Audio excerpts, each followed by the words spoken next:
Hi, everybody. My name is Laura Decher. I am a certified life coach focusing on inspiring others to transform their home, workplace, and businesses and lead a life through passion so they can gain momentum, excitement, energy, and reach their highest purpose.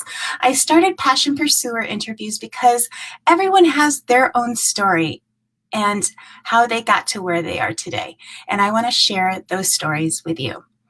You may be getting started figuring out your own journey or feel stuck in the one you're in. My hope is that these stories spark passion to look deeper so you can feel inspired to look for exactly what you want and desire out of life. Today, I'm talking to Ayesis Clay. Ayesis is an actress, director, teaching artist, and certified mindfulness coach. With over 17 years of educational experience, she has taught and developed theater arts programming and curriculum for Maryland's Department of Juvenile Justice, public schools, and many other theater companies throughout the DC region. Combining her extensive background in theater and education, Ayesis founded Sculpted Clay Productions, an educational consulting organization focused on teacher retention through the use of original theatrical productions, as well as social emotional learning and teacher narratives. Ayesis has created and facilitated trauma-informed social emotional focused workshops for teachers and students in public school systems and art organizations across the nation. If you're catching us live, please say hello and comment below. If you're watching the replay, comment #replay and tell us what resonated with you.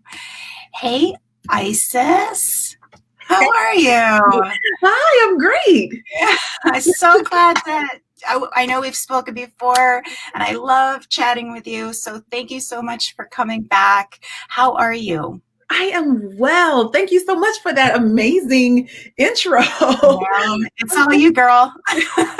I'm good. I cannot complain. I mean, we're in the middle of a pandemic, and there are a million reasons to really be down and out about things, but all things considered, I'm good. I'm good. Yeah, I know.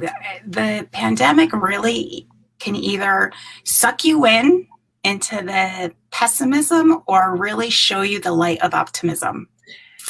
Absolutely. Yeah. Absolutely. So briefly, for anybody who doesn't know you, please give us a little bit of background and what developed you as the person you are today? Oh, that's a great question, Laura. What developed me as the person I am today? So I'm Ayesis Clay, as you already know. As my background is in theater, and I am an actress, I'm a director, and I fell into teaching kicking and screaming because I did not have, I wasn't getting the jobs that paid well when I came out of college. And I married very young, and I had babies very young.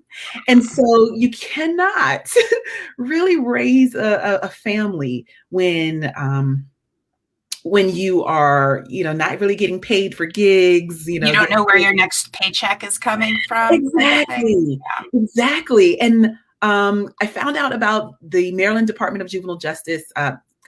They had a teacher call, and they were looking for a teacher.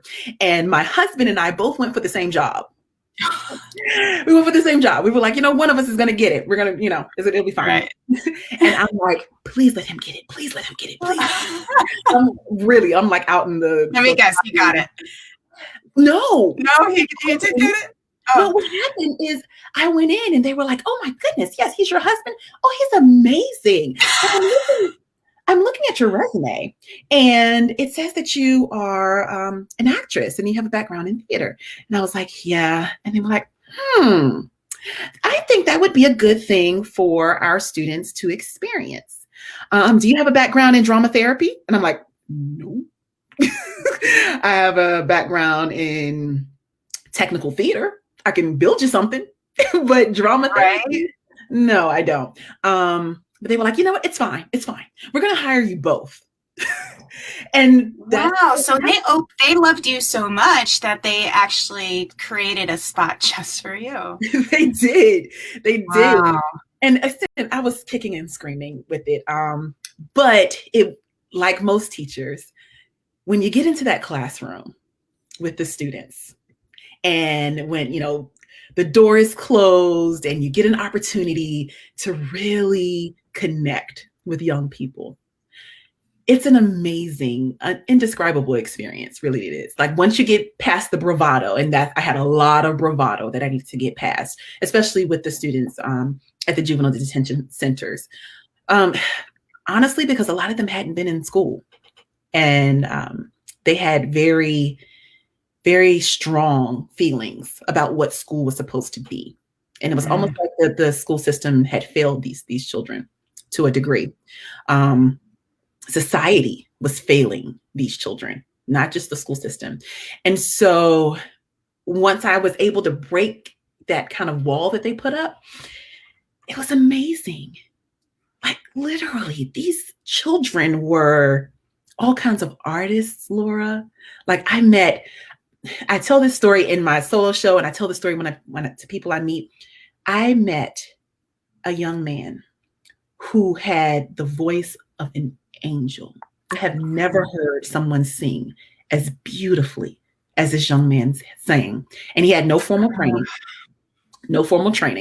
And it had to be coaxed out like in class. He probably didn't know himself how amazing he sounded. No, funny story. The only reason why I knew that he could sing is because the guard, he was one of the ones that gave me the most pushback, right? He didn't want to have anything to do with my classes. But the guard was like, I don't know why he's acting like this, because every night when it's lights out, he sings everybody to sleep. Wow. He would sing for hours, and everybody would just fall asleep to him singing. And this young man was like 16 years old. And I was like, what? Okay. And so you were determined to connect with this boy. Yeah. Because you're an artist, I'm an artist. Let's talk. Right. Yeah. And so, I encouraged him to sing in class, and then he ended up becoming one of my favorite students. We're not supposed to pick favorites, but sure, of course, just like children. Right. But yes, teaching. I fell into teaching backwards, and I went from there to public school, and the opposite end of the spectrum, I went to a performing arts school after I left there, with students who were clamoring to be, thespians, to be actors, to be technicians. And just curious, do you know what ended up happening with that gentleman? Did you follow along? I do. He ended up getting shot. When he left, we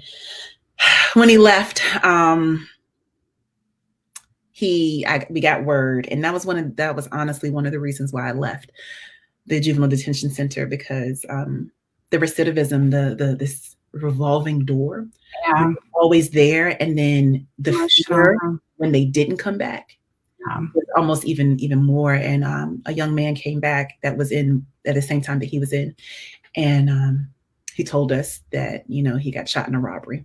And, yeah. I'm sorry to hear that. When you think of teachers, you really don't think of, how it doesn't have to be in a standard classroom. And that's what you did for the students in the detention center. You created such an impact for these kids that they may not have been able to do so, otherwise. Yeah. And you're so inspiring, truly. So tell us about your secondary traumatic stress in educators and how that, how you help educators in that way. Yeah. So that's a great kind of segue, because No one really talks about the emotional toll that happens Yeah. to educators in the classroom. And that was my first, I guess, introduction Yeah. experience with that kind of connecting with young people and then losing them. Like I said, that was one of the reasons why I left and went to a completely different environment. But then I was that teacher that was the mentor, that Mhm. student came to, and it was high school. And so, high school comes with so many things that students have to deal with, finding who they are and questioning their world and lots of different things. And so, unfortunately, I worked in a large well, not unfortunately, I worked in a large urban school, and that comes with some challenges that, some different challenges.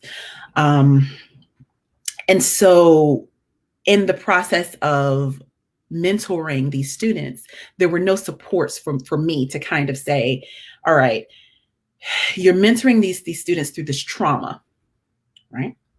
How do you not keep it? Yeah. How do you not uh, allow it to seep into you?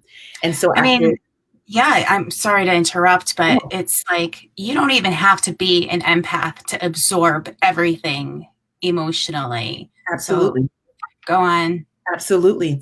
And so it was a situation where I didn't have anywhere to put it.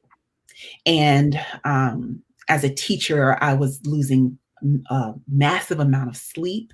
On the weekends, I didn't like to watch the news because I just knew one of mine was going to be on the news. I just knew it. I Yeah. had it in my gut. And uh, I lost my second student, unfortunately, to cancer. And that broke me. Yeah. That broke me. And so I ended up leaving the classroom. And through my own healing, because I am an artist, I was like, I'm going to use this thing. And I wrote this play that was really meant just for healing. Me, that's it. I just need to get this off my chest, get it out into the world and face it. Yeah. Through therapy, my therapist suggested it, and but I performed it. I performed it several times, but the last time I performed it was actually a year ago yesterday. And that audience was full of educators, full of teachers. And I was terrified because I didn't know how they would receive it. But I also wasn't prepared for afterwards them coming up and with tears, with I didn't know that's what I was feeling. Thank you Mhm. for putting words to Ugh, the thing. And so I was like, you know what? It can't live as a play. Like right. there has to be more. I have to provide more support or at least start the conversation Yes. for some more support. And so I became a certified mindfulness coach. I created a professional development program that deals with secondary traumatic stress and how to avoid it. Sometimes it's unavoidable, but how to Right. avoid it and specifically how to lessen the effects once you have it, secondary traumatic stress and burnout. So that's where we are now. Wow. Okay. So I know that when I have stressful moments, times, they always come in like small clips, right? When it rains, it pours. Mhm. And you really don't know how much stress you're dealing with in that moment. Mhm. And then it came to a point in my life where it all was embodied. Mm, mm, Um, it built up, and then I just broke down. mhm, So, how does one know when, right before they're about to have that last mm, one that broke the camel's back, mhm. how can they prevent it from happening? So my thing is that is a moving target, honestly, depending on what's going on. That straw that breaks the camel's back is a moving target. A much better way of approaching it is knowing what your body feels like as soon as you have stress and dealing with it then. Yeah. before it becomes this mountain of that that's sitting squarely on your shoulders and you can't find your way out of it. That becomes a whole lot more difficult to deal with. However, what I found and what I coach teachers through is this process of mindfulness. A lot of people are a little nervous about meditation, and I call mindfulness meditation's little brother, a little sister, little sibling. And so a lot of people are like, I can't sit down and just like focus and clear my mind. And they have these preconceived notions of what meditation is. Right. However, what I do is I teach them small little things that they can do throughout their day. If we can manage our stress levels, we can't, first of all, stress is not necessarily a bad thing. It keeps us out of trouble. There's good stress too, for sure. But if we can manage it, then we become a lot more capable to deal with the things that we have to deal with. So one of the things is every time I touch a doorknob in my house, and I do this every day, every time I touch a doorknob, I take 3 deep breaths. Each and every time.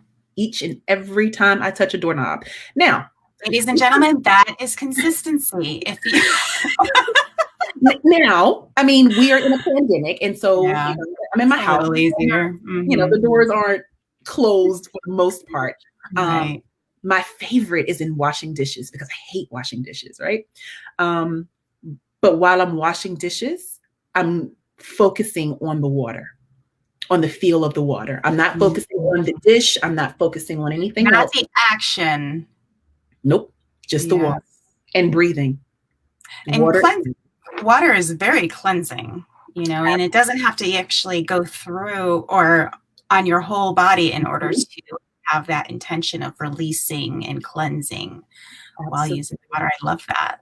Absolutely. So tell us more, okay, so taking deep breaths with doorknobs, is it deep breathing while you are washing dishes too? Yeah, I mean, I think it's helpful. I don't necessarily always do a very prescribed breathing. I do this thing. I don't know if you've ever heard of 4-7-8 breathing, where you breathe in for the count of 4. For those who don't know, you breathe in for a count of 4, you hold it for 7, and then you breathe out through your mouth on a count of 8. Okay, and it's really for anxiety. It helps with anxiety. That's usually how I go to sleep because my mind is racing, and so I will do 4-7-8 until either I'm not lucid anymore or until I feel a little calmer. So it's not necessarily always a prescribed breathing technique when I'm washing dishes, but I try to be mindful of how deeply I'm breathing. That shallowness keeps us on edge a little bit. Absolutely. So I just try to deepen my breathing and be mindful of that. Also, Zentangling. Zentangling is fun. Well, tell me more about that. Zentangling is just a form of doodling. Okay. So it is, actually, do I have my book close by? I do not, unfortunately. But it's a series of small, I usually do it on Post-it notes because it's a perfect tiny square. And a series of gestures, drawing gestures, shapes like circles. I really have to show this to you now because it's hard to explain. Hold on. Give me a second. But yeah, so it is.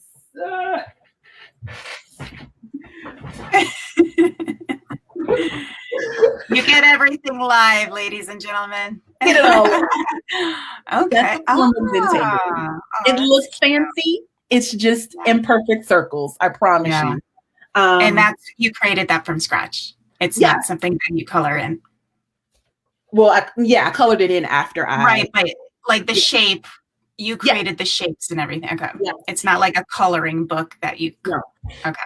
Although I've never heard of the word Zentangling. I know sometimes doodling can really help the mind, but I've never actually heard the term. That's interesting. Yeah. So if anyone is interested, is ZEN Tangle or Zen Doodle. You'll see both.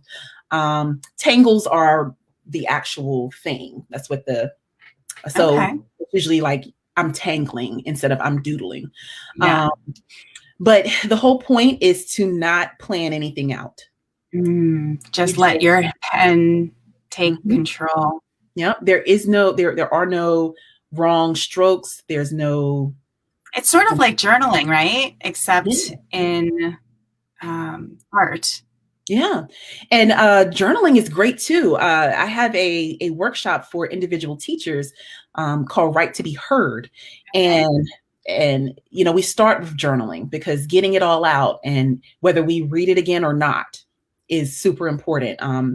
I do a lot of brain dumping, Yes. just get it out, especially during those high times of stress is Yeah. really important. All those feelings that I'm feeling, if I'm super angry or if I'm super sad or any of that, just get it out. Don't read it anymore. Right. So, for anybody who doesn't know, brain dumping is a type of journal entry that you really don't have any thought process on how it begins. You just allow your pen to flow and allow it just to take its own course. So yeah, that is definitely something to look into. Do you know how long they should brain dump, or is it actually just to the point where they don't have any thoughts at that moment Yeah. to continue? Sorry. I'm so sorry. That was really rude. I No, didn't no, mean. no, no, no, no. That's all right. I actually was done. Like, how long is it in length? Or do you just set a timer, or do you just allow your thoughts to process until you have no more? It depends. So if I am, well, what I suggest is if you're in um, a situation where your emotions are super high, don't set a timer. Just let it run its course, get it all out on the paper until it's done. However, if it is a consistent practice, then 5 minutes in the morning. There's also a thing called morning pages, where as soon as you get up in the morning, you just write everything that comes to mind. And it helps to kind of keep the anxiety at bay because, sometimes people can wake up and they're like, as soon as their feet hit the floor, their mind starts racing, all the things I have to do today. Oh. No, just go ahead and get it out. Get it out on paper.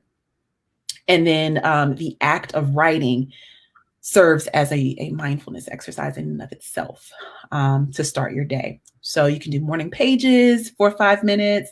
You can brain dump for 5 minutes, make a list of all things. It doesn't have to be something that's so prescribed. Like you were saying, it can literally be a list. Yeah. Yeah. Yeah. So those were all really great mindfulness techniques. So thank you for that. Is there anything that you want to mention to educators on how they can either reduce stress, be more mindful, anything along those lines? Yeah. So the biggest challenge that teachers are facing right now that I'm hearing is this virtual learning situation, teaching within a pandemic, and the challenges that it brings, both for virtual learning, in-person learning, and particularly hybrid learning. So what I like to tell teachers all the time is one, boundaries. Set very, very clear boundaries for everything, not just for your students, not just for your parents, literally for your time. Honor your time.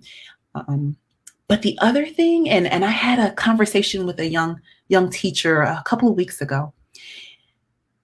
Teaching in a pandemic is different than teaching, in a non-pandemic situation. And this teacher was trying to teach the same curriculum in the same way that she had been prior to. And it was driving her crazy, and it was turning her students off. Like you could see the lights in their eyes just go off because they were just like, I'm not. And giving yourself permission to scale back, giving yourself permission to really look at your curriculum and really, really look at what do you really want them to know. Yeah. And doing that like one how thing. to really serve them in this time of Mhm. Stress. I mean, they're going through the same stress that we are, just might look a little differently. Absolutely. Yeah. Absolutely. And creating, don't be afraid to create space in your classroom. When we are in I heard from an administrator once that you teach from bell to bell, right? And I'm like, hmm, I don't know about that. And Right. especially in this situation, you need to give students time to breathe, time to just really first of all, process what you're saying. And Right. then second off, school is also a social construct. Right. It's not just about them sitting at a desk and regurgitating information that you have given them. That is absolutely not what it is, or it should be. Mhm. And so when we give students time to breathe, we also give ourselves time to breathe as well, which is so super important, especially in remembering that we are humans and they are humans. And so just giving yourself permission to I love just that. ease up, ease up. Yeah. Great tip. Um, I want to hear about your personal development that you offer to schools, and that the course that you created Oh, for it. cool. So the professional development for schools is called Unicorn Teachers Combating Secondary Traumatic Stress in Educational Environments, and it's a whole long name. And It's I like it. you like it? I've been asked why unicorn teachers, and it's because it's a riff off of the solo show, because it comes with the professional development. The solo show is called Sculpting Clay, or How I Became Mother of Unicorns. And so they get the 45, 50-minute solo show. And then we have about an hour to an hour and a half where we create systems in their schools on how to combat these things. I give them all of the research, and then recognizing that not everything is going to work for every school, And so how can we, if I give you all the research, great, but that does you no good if it doesn't work for you and your staff and your body. And so we talk about that, and we brainstorm, and I leave with them having a system to put in place to combat this secondary traumatic stress, and to create a more social and emotional wellness focused environment for everyone. And so that's the professional development. Again, it's about maybe 2.5 hours, depending on how much time the school actually has. And it can be virtual. I've done virtual presentations of it. Next week, I actually go to Arizona Nice. to present it. Awesome. Present that live. And then again, for individual teachers, I mean, that's for school systems and school environments. But for individual teachers, there's Right to Be Heard. And that's a 30-day program, specifically, again, for teachers. And it's focused on creating, writing, and exploring their story as a form of healing. Pretty much kind of how I did my solo show. Sounds amazing. You bring such amazing inspiration to others, and your information is needed in the world. Absolutely. And I thank you again for being on the show. Where can everybody find you? Like social media, email? Yeah, so you can find me on social media platforms at Sculpted Clay. That's both Facebook, that's Instagram. I don't really do much Twitter, but I do have one. But Instagram, Facebook, and Clubhouse, I'm also at Sculpted Clay. But you can also find me at www.sculptedclayproductions.com, or Ayesis at sculptedclayproductions.com is my email. Awesome. Well, before I let you go, I want to announce the winners of the $5 Starbucks gift cards. Yay! And I don't know how to pronounce this name, but it is Latia White I hope I didn't botch your first name. I'm sorry if I did. Please send me a message if I did, and I will correct it. So it is Latia White and Julie Glisson. Congratulations to you both. Masha will tag you in this post to let you know you are the winners, and be sure to contact her to obtain the gift cards. With that being said, thank you again, Ayesis, for being such an inspiration and taking your time out to share it with us. Oh, thank you. Yeah, you are welcome. And everybody who's watching, thank you so much for being with us today. I will leave you with this. If you want to be kind, rich, healthy, grateful, even committing to less stress, commit to it today. And with that, I thank you for your time. Now go out there and live a life full of passion and purpose. Bye for now. Bye.